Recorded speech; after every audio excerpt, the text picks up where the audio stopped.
Despite my belief that the curse had been weakened, Grey Hollow's nights remained unsettling. Every time I closed my eyes, shadows seemed to whisper, reminding me of the unresolved fears lurking within. The old Grayson house stood silent under the moonlight, its weathered walls a testament to years of neglect and sorrow. I sat in the dimly lit living room, trying to lose myself in a book, but the words blurred together, and my mind kept wandering back to the shadows that seemed to dance just beyond the edge of the lamplight. That night, as I lay in bed, I heard it again, a low, insistent whisper, like the rustling of dead leaves. At first I thought it was the wind, but as the whispers grew louder, they formed words filled with mockery and menace. "You can't escape us, John. You're just like your mother." I bolted upright, heart pounding, scanning the room for any sign of an intruder. The shadows in the corners of the room seemed to shift and writhe, mocking my fear. My pulse quickened, and I felt the icy grip of dread tightening around my chest. I knew I was alone, yet the voices were so real, so vivid they sent chills down my spine. The next day, I went about my routine with a heavy sense of unease. At the grocery store, I found myself staring blankly at the shelves, unable to remember why I was there. A woman bumped into me, and I realized I had been standing in the same spot for several minutes, lost in thought. She gave me a concerned look, but I managed a weak smile and moved on. Later, while having lunch with an old friend, I found myself forgetting parts of our conversation. I misplaced items, like my keys and wallet, and felt a growing disorientation that made me question my sanity. Each night, the whispers grew louder, and my dreams became chaotic maelstroms of fear and confusion. In these nightmares, I wandered through the darkened halls of the old house, shadows reaching out to me, pulling me into a void where time and reality lost all meaning. One afternoon, desperate for a distraction, I decided to sort through my mother's belongings stored in the attic. The air was thick with dust, and the wooden floorboards creaked ominously under my weight. I opened an old trunk and found a collection of my mother's keepsakes, photographs, letters, and a worn leather-bound diary hidden beneath a pile of yellowed papers. My mother's handwriting, frantic and uneven, filled the pages with entries about a mysterious entity she called the Shadow. According to her writings, this presence had haunted the Grayson family for generations, preying on their fears and weaknesses. She described conversations she had with the Shadow, detailing how it exploited her deepest insecurities and drove her to the brink of madness. My hands trembled as I read. Her words resonated with my own experiences, and a chilling realization settled over me. The curse was not just a figment of her imagination. It was real, and it had now set its sights on me. The diary entries became increasingly desperate, culminating in a final harrowing passage. The Shadow feeds on our fear. It thrives in darkness. To defeat it, one must confront it, understand it, and strip it of its power. John, if you are reading this, know that you have the strength to end this curse. Face your fears, and do not let the Shadow consume you as it did me. I closed the diary, my mind racing. My mother had left me a path to follow, but it was fraught with danger. Determined to uncover the truth, I knew I had to delve deeper into my mother's past and confront the very entity that had tormented my family for so long. That night, I fell into a restless sleep, my mother's words echoing in my mind. I found myself in a vast, shadowy expanse, an oppressive darkness pressing in from all sides. The air was thick, suffocating, and I struggled to breathe. A figure emerged from the gloom, tall, indistinct, and radiating an aura of malevolence. Its eyes glowed with an eerie, unnatural light, and its voice was a sinister whisper that seemed to echo from every direction at once. "John Grayson, you cannot escape me." I felt a surge of fear but forced myself to stand my ground. "Who are you?" I demanded, my voice trembling. "Why are you doing this to my family?" The figure's laughter was a low, mocking rumble. "I am the fear that lurks in the human heart, the doubt that gnaws at the soul. I am the Shadow, and I have always been with you, feeding on your darkest thoughts." My mind raced, I remembered my mother's diary, the passages about confronting the shadow. "You thrive on fear," I said, more to myself than to the entity. "But fear can be conquered." The shadow's eyes narrowed. "You think you can defeat me? Your mother thought the same, and look where it brought her." "She was alone?" I retorted, my confidence growing. "I am not." The shadow surged forward, and I felt an icy tendril of dread coil around my heart. Images of my mother's despair, my own failures and fears flashed before my eyes. But instead of succumbing, I focused on my mother's words, drawing strength from her determination. "You have no power over me," I said, my voice steady. "I will face my fears, and I will strip you of yours." The shadow recoiled, its form flickering. For a moment, the oppressive darkness seemed to waver. I took a deep breath, feeling the weight of my fear lift, replaced by a newfound resolve. The dreamscape dissolved, and I awoke with a start. The room was still and silent, but I felt a profound shift within me. The battle was far from over, but I now understood that the true fight lay within my own mind. I was ready to confront the shadow, not just as a supernatural entity, but as the embodiment of my deepest fears and insecurities. The next day, I woke up with a heavy sense of purpose.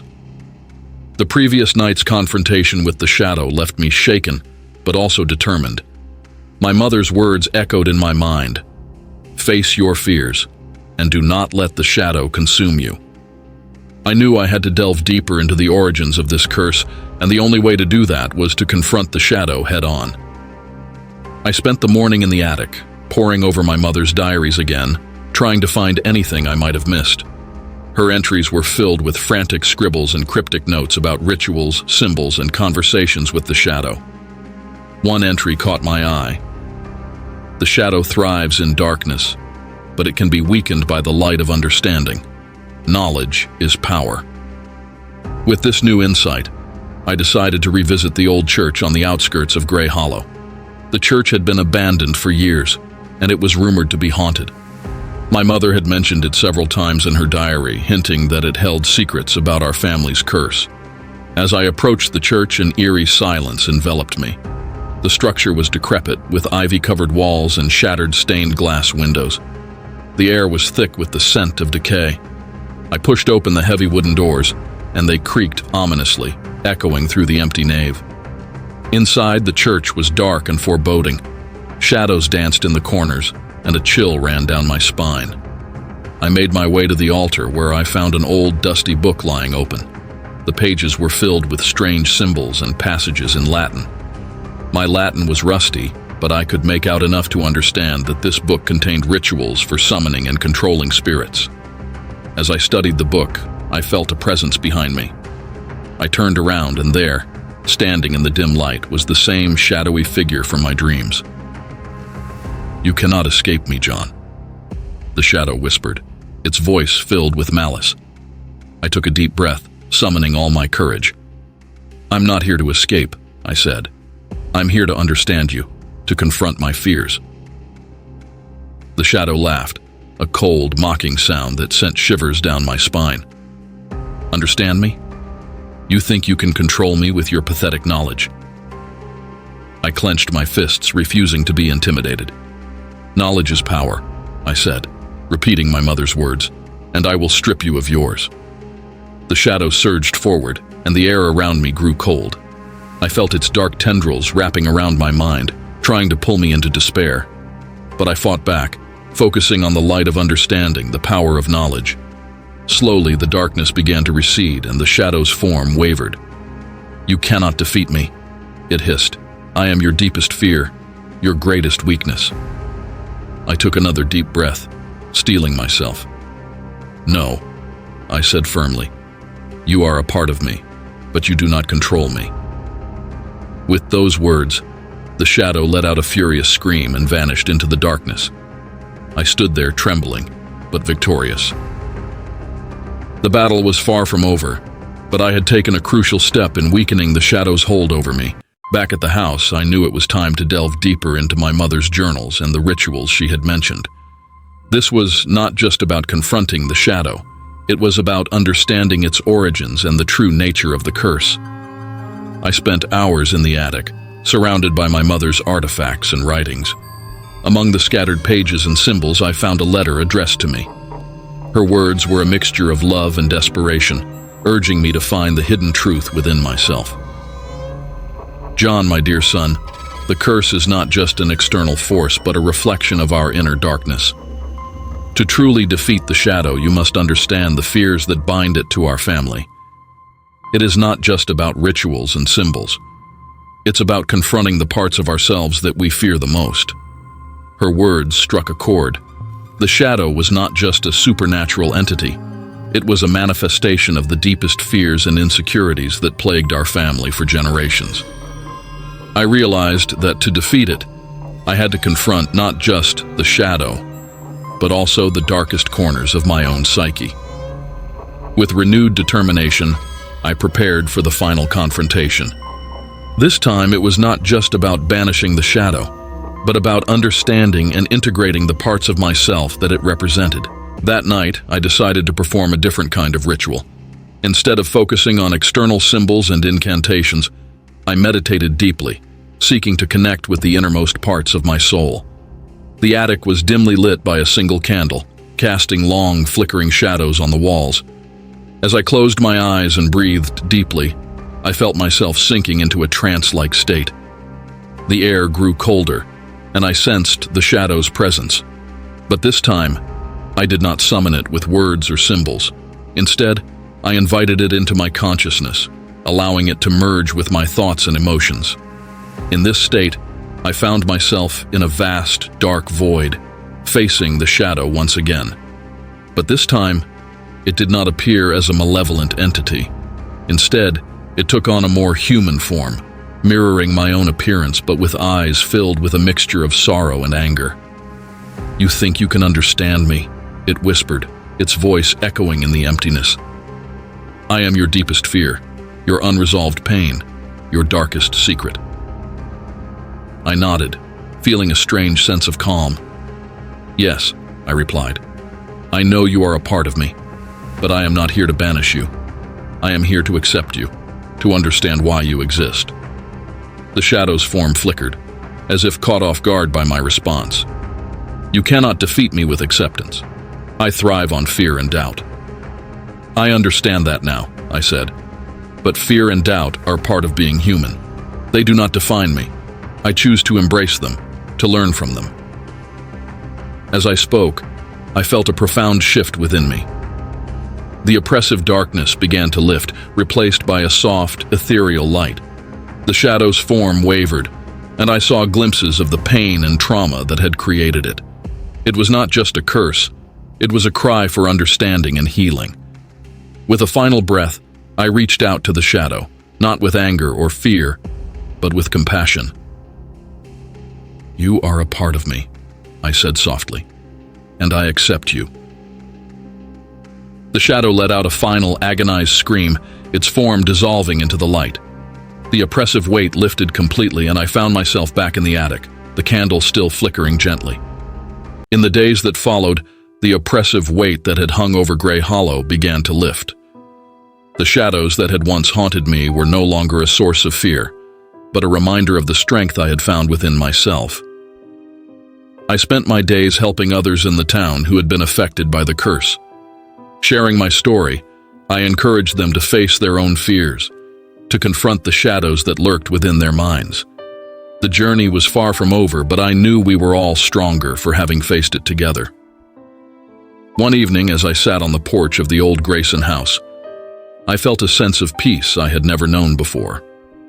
The sun set over Gray Hollow, casting long shadows that no longer seemed menacing. Instead, they were simply a part of the landscape, a natural contrast to the light. My mother's words echoed in my mind. "Face your fears, and do not let the shadow consume you." I had done just that, and in doing so, I had found a strength I never knew I possessed.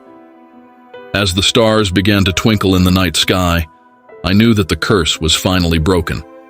The shadow would always be a part of me, but it no longer held any power. I was free, and so was Gray Hollow. I took a deep breath, feeling the cool night air fill my lungs. The journey had been long and arduous, but I had emerged victorious. The darkness had been confronted, understood, and accepted. And with that acceptance came a profound sense of freedom. The shadows were no longer my enemy. They were a part of me, a reminder of the battles I had fought and the strength I had gained. As I sat there watching the night sky, I felt a sense of hope and renewal. The future was uncertain, but I knew that whatever came my way, I would face it with the courage and resolve I had found within myself. Gray Hollow was no longer a place of fear, but a place of healing and growth. The curse had been broken, and a new chapter had begun. The shadows had been outwitted, and the light of understanding had prevailed. And so, my story continued, not as a tale of darkness and despair, but as a testament to the power of facing one's fears, understanding the shadows within, and emerging stronger on the other side. The journey was far from over, but I was ready for whatever lay ahead, with the strength and resilience I had discovered within myself.